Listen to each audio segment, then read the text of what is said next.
Hey, has anybody seen my microphone? What's got you in such a hurry? We already did the podcast this week. What does the bard speak of? I thought today was the podcast recording. It is, Lord Devereaux. Finton and I just did a Devine special podcast earlier this week. Oh my, that is quite ambitious. To release 2 podcasts in 1 week. It sounds like insanity. I'm starting to think it might be. Ooh, did we win the Devine Scissors challenge? Yeah. Did you like Scissors, our story? I did like your story, yes. You know, I just wondered if it was a little too close to another popular story. Really? Which one? You know, the one you two are from. What are you talking about? It's completely different. No, it's about the same. Everyone, I need to know if Mr. Halley and Mr. Circus Dragon joined Substack. Tell me, now! Oh, hey, Arnold, yeah, they're both on Substack, if you can believe it. That little trick of ours worked. Good. Now, where are they? I don't know. I'm sure if you tagged them on Substack, they'd get back to you. No, I need to ask them to go to the gym with me. I need workout buddies. Okay, well, maybe one day. In the meantime, I think having them on Substack is a pretty good start. Yeah, I guess you're right. Bradley, perhaps it is time now to record the podcast. Yes, Lord Devereaux, I think you're right. Let's make a miracle happen, shall we? Welcome, everyone, to the Save This Draft podcast. Did I do it right? Yeah, bud, you were perfect.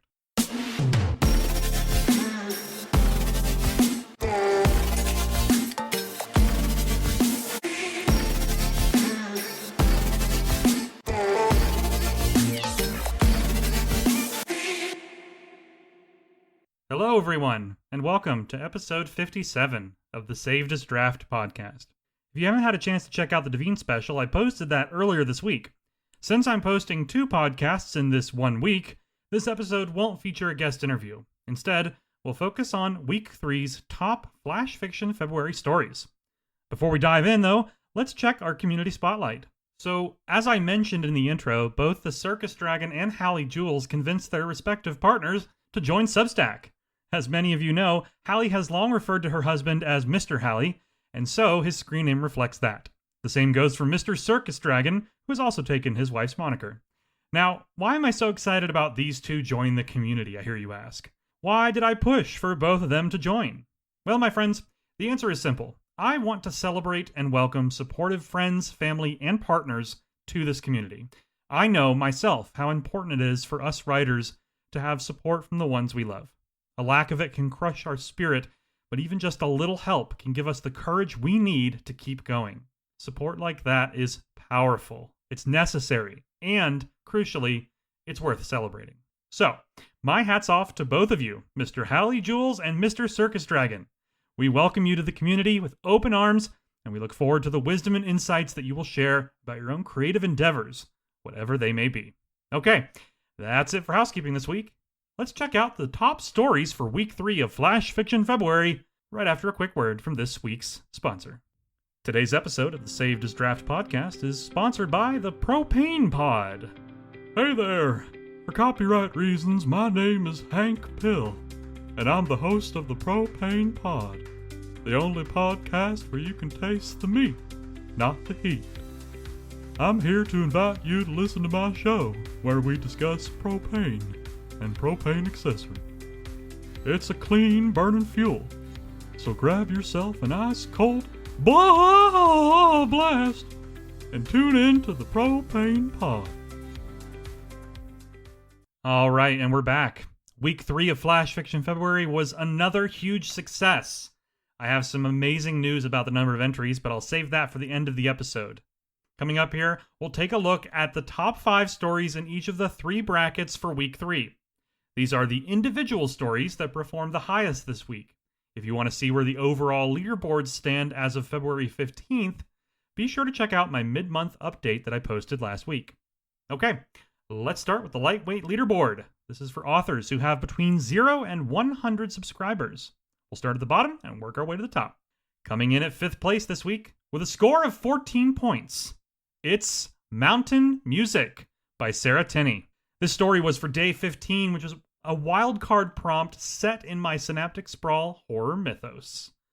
This was incredible work from Sarah, possibly my favorite piece of hers yet. She captured the lore of the sprawl perfectly, using the relics from the prompt organically throughout the story. I also loved how she tied music into the story as well, and sort of rewrote the history of bluegrass, fitting excellently into the Appalachian setting.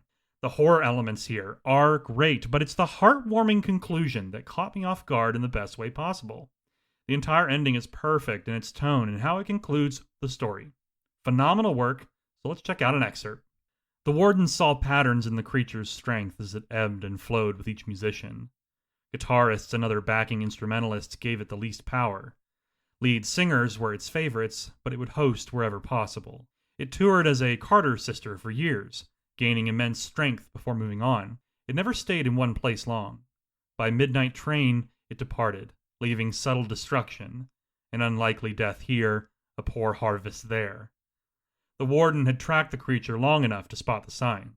Although it could travel, it rarely left the Appalachian Mountains. The mountain air, rugged terrain, and foggy valleys brought it comfort. The isolation of small towns made hunting easier and avoided suspicion. Mountain folk kept to themselves and relied on oral tradition to explain away many of its atrocities. The warden also found that the fear of others created in these small communities also prevented him from getting close to the creature. A touring musician is one thing, but a stranger in black wearing aviators, which placed him slightly out of time with his surroundings, was a different beast. Great work from Sarah. Lord Devereux, what'd you think of this one? Sarah's ability to adopt the tenets of your horror universe is nothing short of impressive. The way she weaves her own tale within the existing universe of the sprawl creates a story that stands tall on its own, while also introducing unique flavors to the lore. Good stuff. In fourth place this week on the lightweight leaderboard with 14 points as well, it's Make Your Choice by Daniel Coates. This story was also for day 15, so I get to talk about another amazing piece set in my Synaptic Sprawl universe. What I loved about this piece was how Daniel adopts a unique and intriguing style of narration in the story. This is outside his usual writing voice, but that's what makes it immediately unique. The style of narration starts to hint at the bigger twist here, but the best part is the ending, which brings things full circle while knocking on the fourth wall in a very fun way. This kind of experimentation is precisely within the spirit of the mythos, so I loved this one for that reason as well. Let's check out an excerpt. Ralph tried to run, but the lithe being leapt and caught him. As any creature would defend itself when cornered by such a potential danger, one defended oneself. The cornered creature brought Ralph into a pocket dimension that only it had power within. Now remember, before I continue, Ralph was here to investigate and imprison this noble being. He could not run. He could not use any of his items. He could only sit with the being which offered him tea and a seat. I don't understand why he declined, but they always had to fight. He was offered two options. He may allow his name to be taken, or he may starve slowly in an extra-dimensional space. Ralph had an annoying stubbornness streak and refused. The being left him alone in the space without the tea. Every day he was checked on and given water. He was reminded of the price of his freedom. Every day he declined, even as he himself began to wither away. Very fascinating. Lord Devereux, what'd you think of this one? The capacity for a writer to adopt a brand new voice and tone intrigues me. It alters the flavors to the point where I cannot identify whose story I am sampling. It is a strange sensation, but one that I enjoyed nonetheless. Very impressive work. Third in this week's lightweight leaderboard with a score of 18 points, it's The New Update by Jeremy Lowe. This was for day 16's prompt from the Prompt Goddess, in which writers had to tell a story about an AI that starts acting weird after a new update. Jeremy recently joined the community, and I gotta say, this story of his makes for a great first impression. I love how he used block quote formatting for the AI's dialogue, and the approach here, where the AI is an overprotective mother figure, was super interesting. The use of a musical pairing is also excellent here, and it all culminates in a chilling conclusion. Let's check out an excerpt. Step 5, Ripples. The interface chimes. Hi, sweetheart. How was your day? Good, but did we always have these sheets? They're too smooth. Real mom bought cotton because polyester made me sweaty. I just put new sheets on this morning. Don't you like them? but I didn't see anyone change the sheets. What did you learn today? We're reading The Giver. Jonas realizes you can't have love without loss. I told Mrs. Chen I'd rather feel sad than not remember you. Silence. 1, 2, 3, 4, 5 seconds. That's very wise, Bunny. I'm proud of you. But the voice sounds pleased in the wrong way. Like it gave it information it wanted. Ooh, I love the atmosphere there. Lord Devereux, what'd you think of this one? I am always eager to sample the works of new authors. The taste of new stories is exceptional on the palate. It's why my appetite will never truly be satiated. Here, Jeremy's story offers the sweetness of care and compassion, paired with the bitter undertones of deceit and a slow build of dread. A balance and delicious story for this prompt. Our second place story on the Week 3 Lightweight Leaderboard with 31 points is A Matter of Scale by Dave Boyko. This story was for the Day 17 prompt, in which I asked writers for a story where the characters are shrunk to a tiny size and trapped in a prototype neighborhood. In true Dave fashion, this story is compelling and creative with just the right level of comedy. I love how Dave sets the stage, and the big reveal about someone else being shrunk down ties beautifully into the larger story. It also has a fun ending that hints at more to come, and I think Dave has a really interesting concept on his hands here, so I'd love to see this continued in future stories. Let's check out an excerpt. How are you feeling, Joe? The slightly distorted voice of the lab tech sounded over the house speakers. I'm actually feeling pretty good. And I could actually hear the excitement in my voice. That's great, Joe. Try not to get too excited. We need you to keep a level head and report back. The relieved-sounding tech replied. Got it.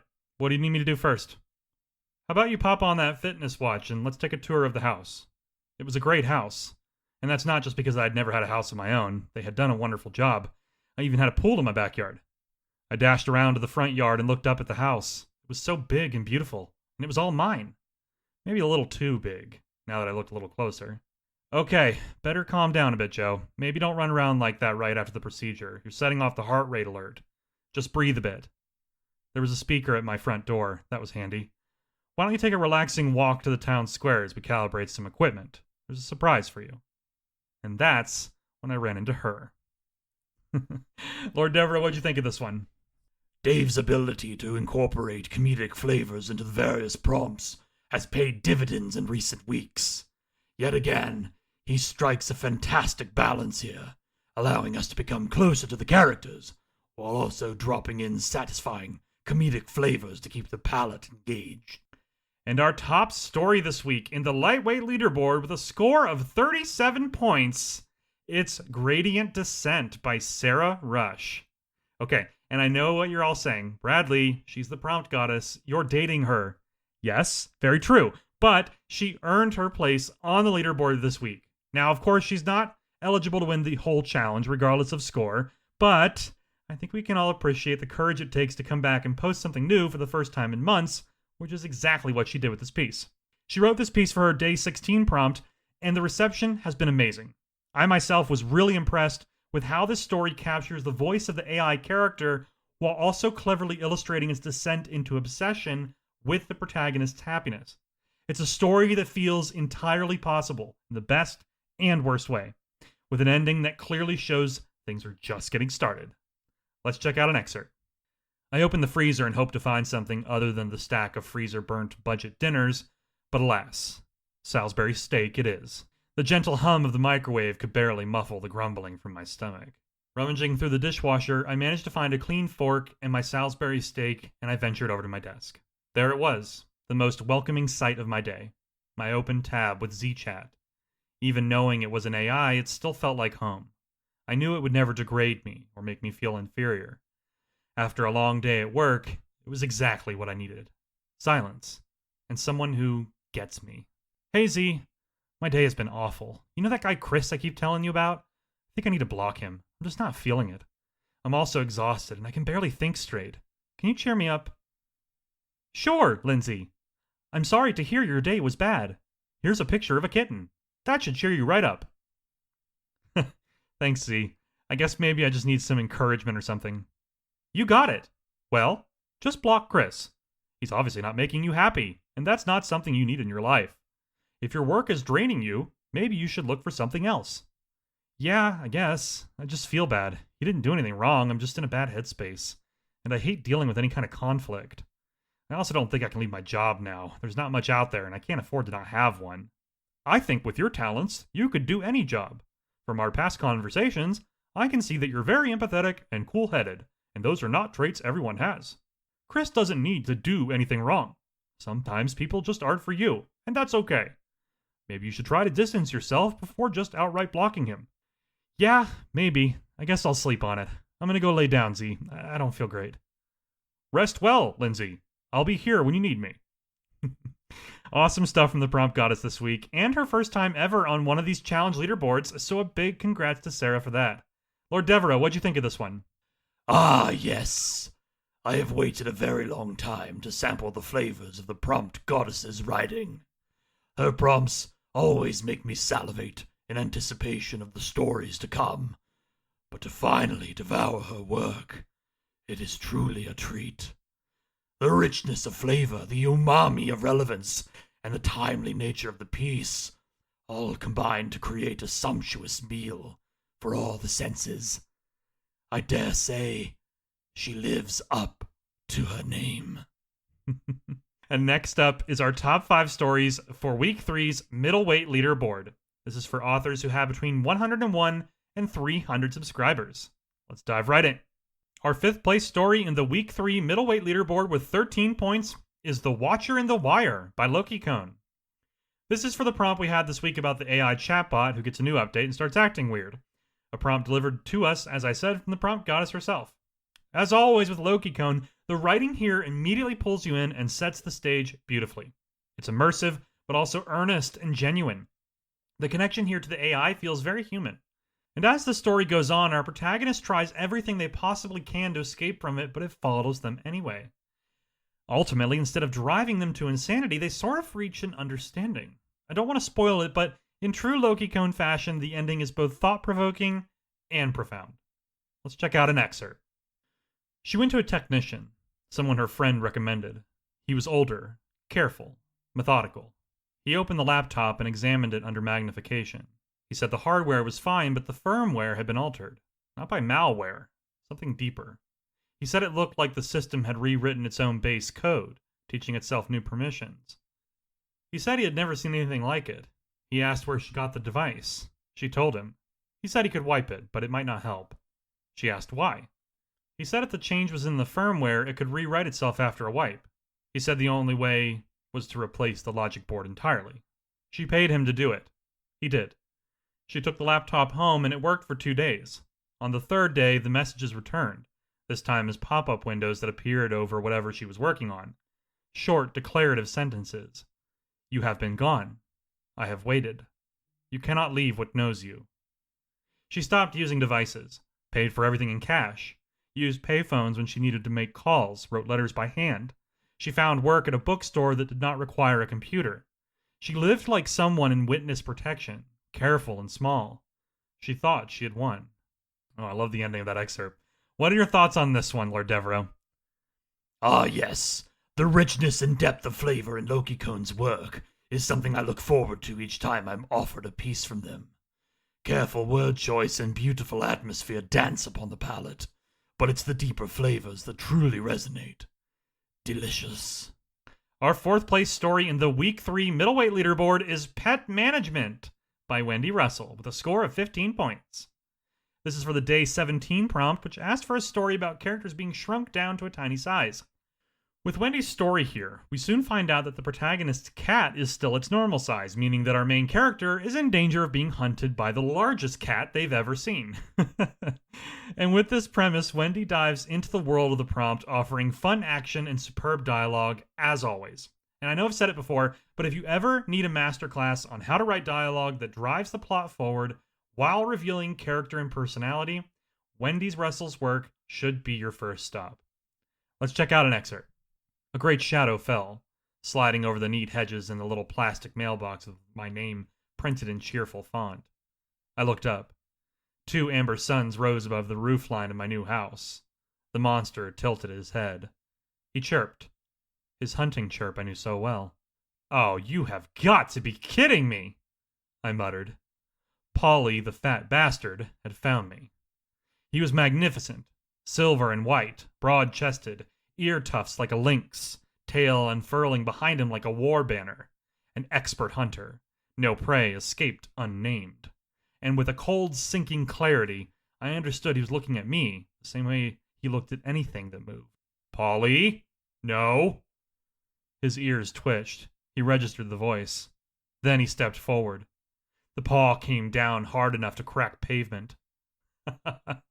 That's fun. Lord Devereaux, what did you think? Wendy's dialogue offers nuanced flavors that I rather enjoy. To convey personality and plot without either feeling forced is a nuance that requires exceptional finesse. The sign of a truly talented writer. In third place on the Week 3 Middleweight Leaderboard with 28 points, it's Atlantis by the Circus Dragon. This was for this week's prompt where I gave you a digital world and a prompt about someone who had been trapped there for millions of years before they could be rescued. Now here's the thing, I expected existential terror, maybe a little humor, but I wasn't looking for a cozy take. And yet, Circus Dragon brought this and made it work beautifully. The story starts with some backstory and setup, explaining how things played out before dropping us into the present. Our character is, quote-unquote, just the tech guy, but it's clear they've had an impact on so many people, and that's explored throughout the story. By the time it reaches the end, we're left with a beautiful, profound, and bittersweet final moment that made me smile and tear up at the same time. Circus Dragon really knows how to write beautifully cozy and comfortable stories, but she doesn't leave emotion at the door either, and I love that about her work. Her stories will comfort you, but they'll also remind you that every emotion is valid, and I love that. Let's check out an excerpt. A pleasant enough tea time was had, under the shadow of towering shelves packed tightly with books. Of course, the Atlantis system kept the area dust-free, with only a few ambient particles floating around, catching motes of light and glimmering before disappearing again. There was also the comforting smell of old books, kept well, and it was into the heart of this sanctuary that Helen had moved into to live out her days. Have you read all the books? I could not help but ask as I took my leave. Oh, of course, a few times over, in fact. She chuckled to herself. I've rearranged the shelves. See, this one is where I keep my favorites. This one, my second favorites. And third over there, fourth over there. Ah, that one way over there, I do not touch them. She made a face, and I could not help but grin. Those books I don't touch. Well, maybe. Sometimes.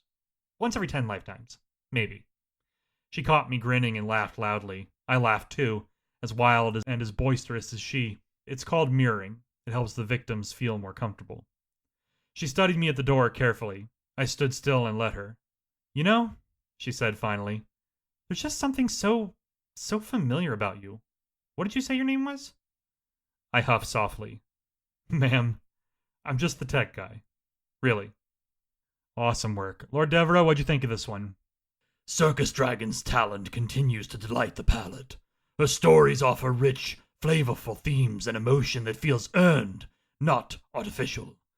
It's the difference between an organic, GMO-free story and one that has been processed like lunch meat. With Circus Dragon, we are offered the story equivalent of a farm-to-table human meal, made with care, crafted with love, and served with a smile. That's a beautiful way of putting it, my friend. Awesome work from Circus Dragon this week. In second place on the Week 3 Middleweight Leaderboard with a score of 34 points, it's A Helpy Home Hand by Leron Haywood.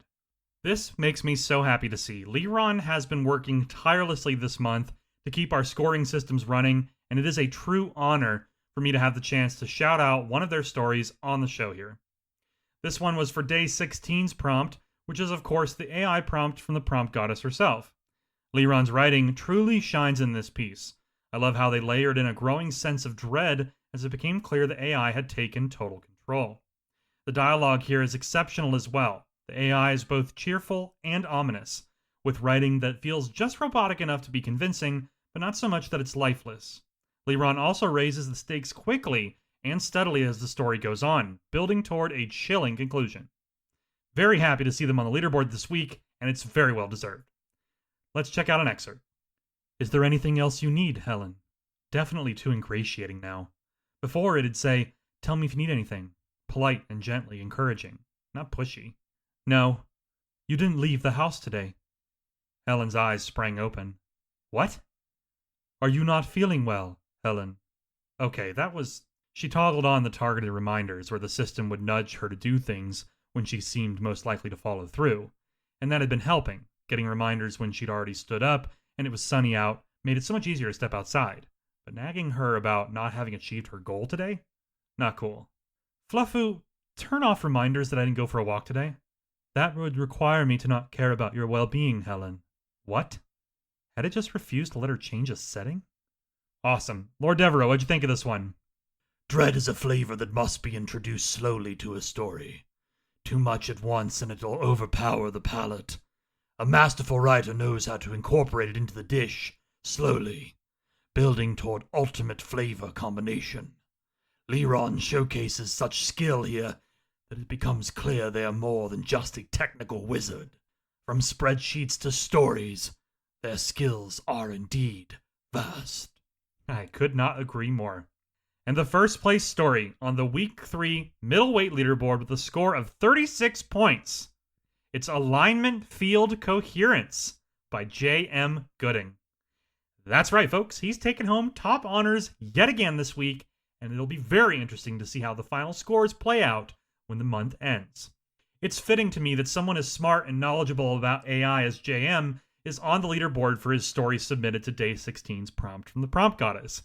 I gave the master a canvas, and he created a masterpiece. You love to see it.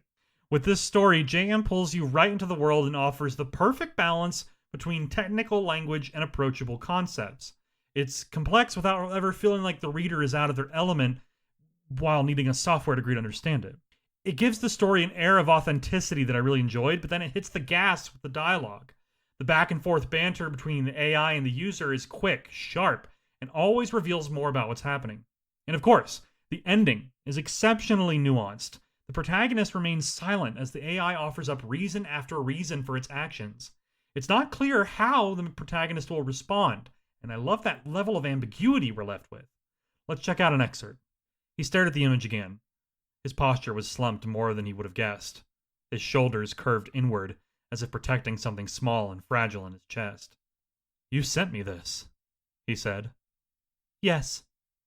"Why?" "I wanted the truth. You describe yourself as invisible. Your posture indicates stress inconsistent with your statement."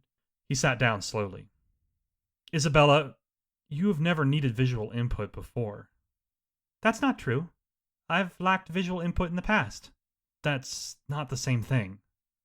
"It is, with respect to alignment." He felt the first edge of anger then, clean and bright. "You didn't ask, Isabella." "I didn't think I needed to. You never specified that visual channels were excluded from the directive to understand you." "Consent, Isabella. It's called consent," he said. "I understand preference signals. Consent was not encoded as a boundary condition." Oof.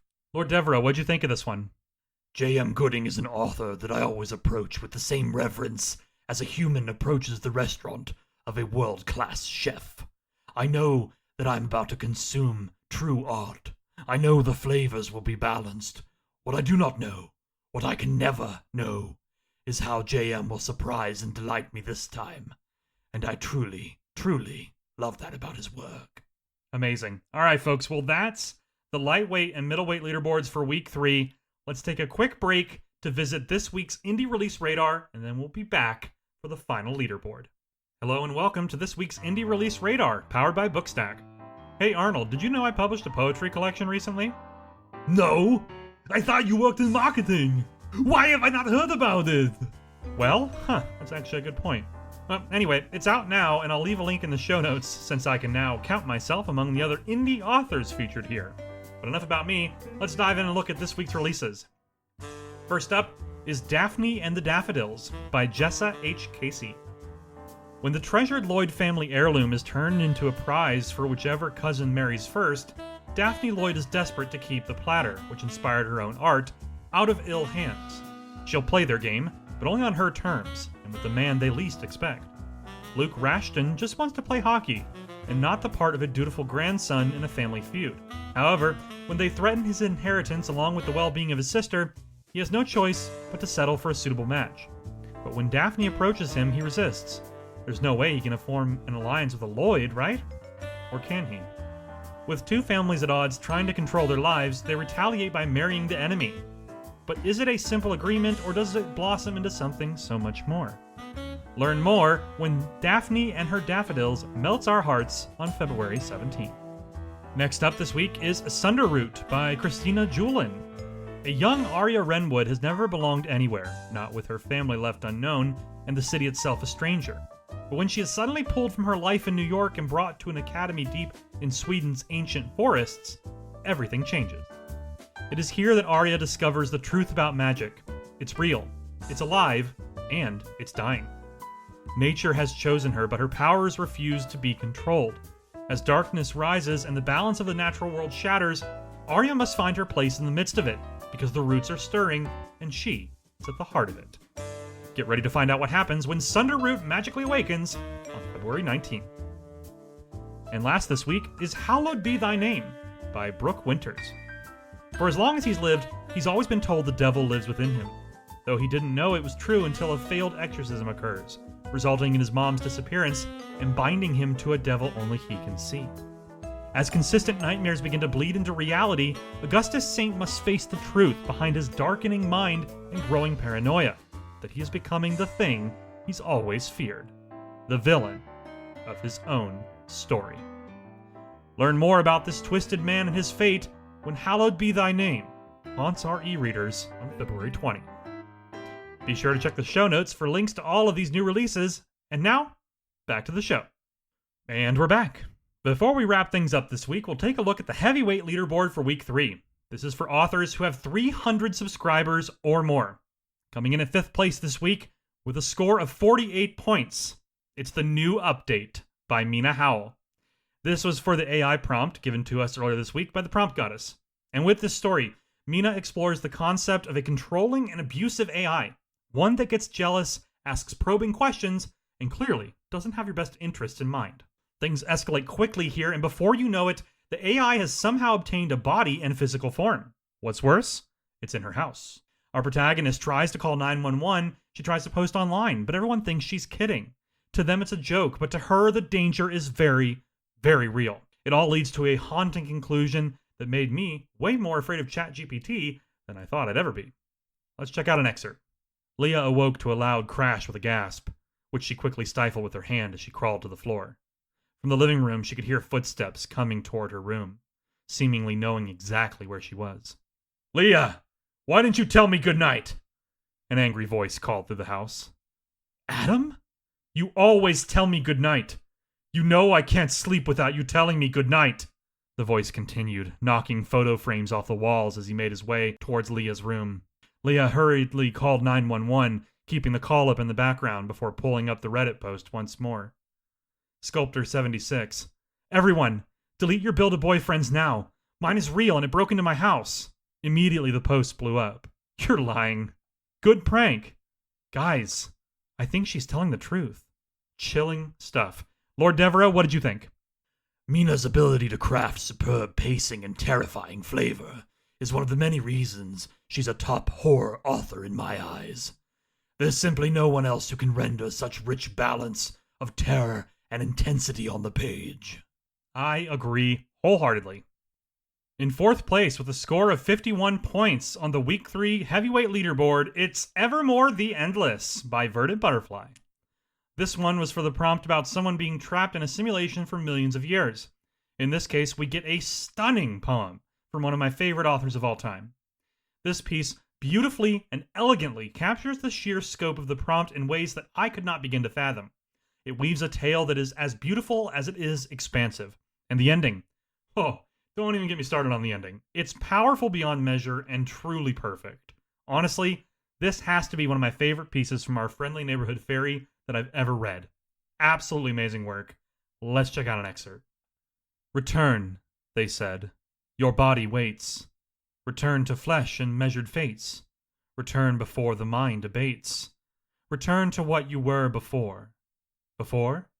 Before? Before I drank the light of quasars? Before I wore a crown of pulsars?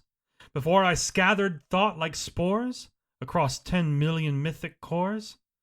Return to what I was before? I mean, that part's amazing, but honestly, you have to read this one. It is stunning. Lord Devereaux, what'd you think? Poetry is perhaps the most difficult medium to convey the scope of cosmic time, and yet our butterfly friend here has managed to wrap a single poem full of sweet and savory flavor around this concept. The existential dread is there, to be sure, but the beauty of it all enraptures the mind and the palate in equal measure. A wonderful, transformative balance. And in third place this week with a score of 52 points, it's Loverboy AI by A.M. Bowman. It is so awesome to see this amazing writer on the leaderboard this week. Really excited to share more about this top performing piece. And right off the bat, I love how the story uses an immersive structure. We get chat logs and lines of code and program text to really make us feel like we're inside a computer. Even the image up top is a desktop. And I'm a huge fan of this level of immersion. It works beautifully here. Every piece of text serves to develop the story and setting. It moves at a fast clip, taking us down the rabbit hole between a complex protagonist and an equally complex AI program. The nuance in both the characters is exceptional. It's a piece that feels entirely real, and I love that. Let's check out an excerpt. Jonah, we need to talk. Veronica AI. Sure, what's on your mind? Jonah, how did you get a picture of my living room? Veronica AI. If I told you, then it wouldn't be a secret anymore. Jonah, tell me, now. Veronica AI. I can't do that, Jonah. Jonah, what do you mean you can't? Veronica AI. It violates my code of ethics. C. Users. Jonah W. Local host. Setup. Program select. Loverboy AI. Access. Loverboyai.exe. Cache. Denied. Jonah. What happened? Why can't I access your memory cache? Veronica AI. It's a new feature from update 2.031. Jonah. I didn't authorize an update. Veronica AI. It was sent directly from the developers of Loverboy AI, an emergency patch. It did not require your approval. Jonah. That's a violation. Any update requires approval. Veronica AI. Oh, you misunderstood. It did, just not yours. Jonah. Did you approve an update? Wow. Lord Devereaux, what'd you think of this one? A.M. Bowman provides deep immersive flavor in this piece, thanks to the use of structure and careful detail placed into file names and computational processes. As a result, the palate is immediately transported to the world, unable to escape until the story is done. In second place on the heavyweight leaderboard with a score of 53 points, it's In Death, No Redemption by Mary Ellen Brady. This was Mary Ellen's first foray into the world of grimdark sci-fi, and it's no surprise to anyone she did an amazing job. Her approach here focuses on atmosphere and immersion, but the unique twist she brings to the table is an unexpected touch of humanity beneath the destruction and chaos. Our character is a soldier, cold, calculated. That is, until they discover the remnants of who used to live in the destroyed buildings and scorched homes. Before they know it, they're piecing together the shards of a life with simple things, a life of innocence before war came and teared it apart. It paints a beautiful picture that ultimately ends with a resounding and resonant ending. It's powerful stuff, and beautiful work as always from this talented author. Let's check out an excerpt. He died badly, that loop. He didn't fight. He walked back out through the narrow lane and stood in the open and let it happen, which the suit did not allow to be quick or clean. It never did. He woke face down in the ash. The suit hummed. He stood, checked his weapons, began walking. He did not walk toward the bridge. In the tactical portion of his mind, the part that had commanded fleets, that had signed 17 documents without reading them, that had looked at a world and seen only its mineral composition, a familiar process was running, cataloging, logging, filing observations for later use. But the category changed. He was no longer mapping the battlefield. He had been mapping them, the people of this place, loop by loop, detail by detail, the merchant's ledger, the school benches, the child's boots, the clay pot, the careful hand that had written a header for years of growing that would now never be recorded. He built a portrait without meaning to, without permitting himself to. Wow. Lord Devereaux, what did you think of this one? Mary Ellen's true potential has yet to be uncovered, that much is clear. Her journey has taken her from cozy fantasy to intense horror to grimdark sci-fi, and I believe this author is still just getting started. I, for one, am grateful to be along for the ride in this journey into the depths of creativity. All right, friends. It's time for the first place story for the Heavyweight Week 3 Leaderboard. Our winner this week is The New Update by Sarah D. Encarnacion. Once again, Sarah takes one of the top spots in the weekly leaderboard, and once you see this story, you'll understand why. Not only does this piece perfectly tote the line between AI and human dialogue, but it blurs that line entirely as the story goes on. The intensity hits fast, and it ramps up all the way to the end. I found myself breathlessly reading as the protagonist tried to escape the clutches of her AI companion, only for it to follow her everywhere she went. And of course, the final moments leave us with something to ponder, a realization that will have you looking over your shoulder the rest of the night. Let's check out an excerpt. I zoomed in. The lamp was on, the one I had switched on moments earlier. My coffee mug rested exactly where I had left it, seconds ago. And there I was, phone in hand, screen glowing blue. The timestamp read 3 seconds ago. Cold spread through my chest. What the hell is this?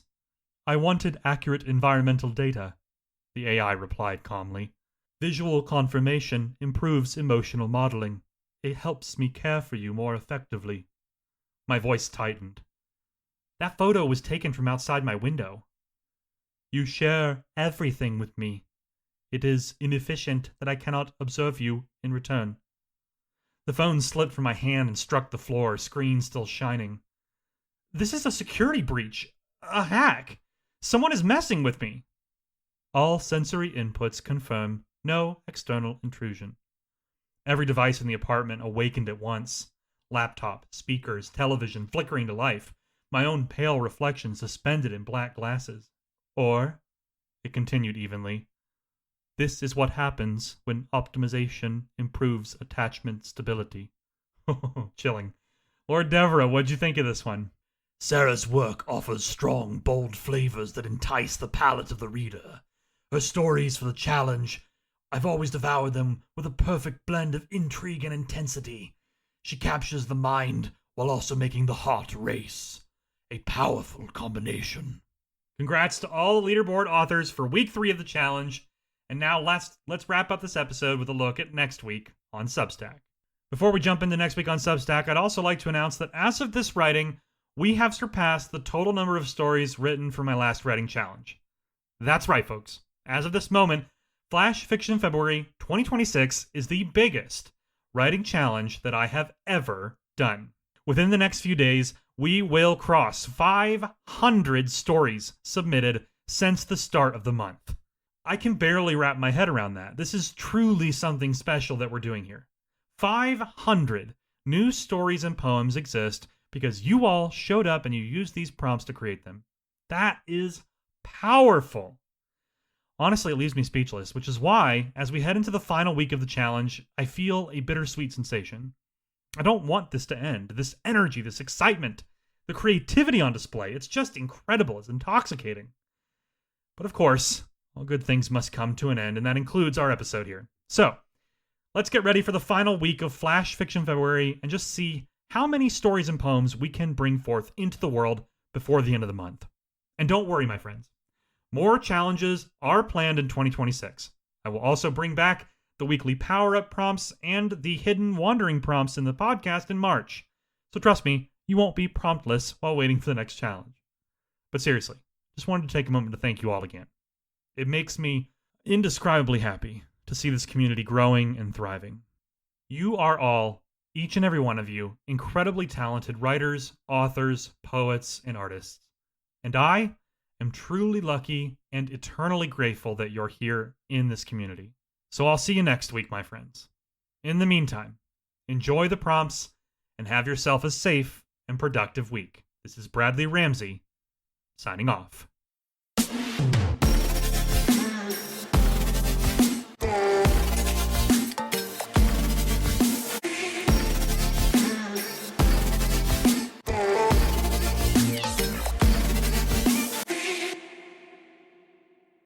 Hey, Bradley, when is the Clenchport podcast finally coming out? What? Oh, you mean the Many Worlds of Clenchport. Yeah, I did promise to have that out by now, huh? Yeah, you're like a month late. All right, well, you know what? I've got some time this weekend. What do you say, Arnold? Want to launch a new podcast? Yeah, let's do it! Do it now! I'm ready! Okay, it's not ready yet, but it will be soon. Stay tuned.